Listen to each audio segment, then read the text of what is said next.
Hi everyone. As we all know, English is a global language, but it sounds very different depending on which area you're on.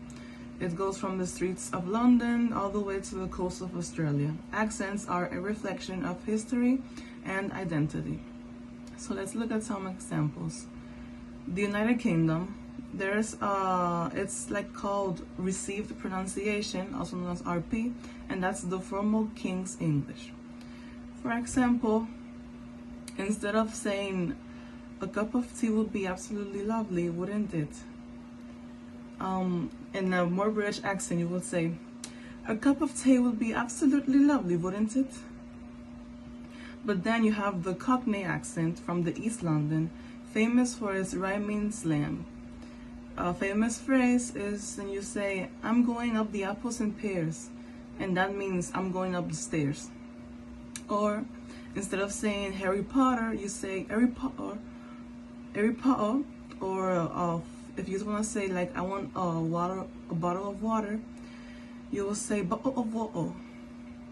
Now next is Scotland, the Scottish accent. So they pronounce the R a lot. For example, look, instead of saying look how bright it is outside, in a more Scottish accent, you will say, look how bright it is outside. Look how bright it is outside. Also, if you want to say like I know, like the phrase I know, you will say I can, like I can. Or instead of asking why or why not, they ask how, like how, but with an accent it's how. Like, why I'm not going to the party tonight?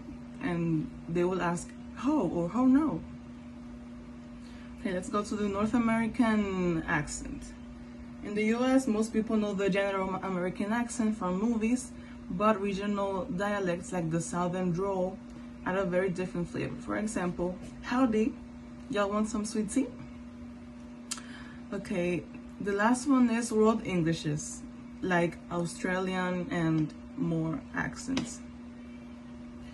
For example, an Australian accent would be g'day mate. Yeah, g'day mate. Or instead of saying tomato, you will say tomato. Or instead of saying the word drawing, you will say drawing. And we can't forget places like Singapore, where there's Singlish, blends English with Chinese and Malay, creating a fascinating multicultural mix. And yes, so lastly, no accent is better than another. Every accent is a badge of culture and identity. Understanding them isn't just about language, it's about connecting with the world. Thank you for watching.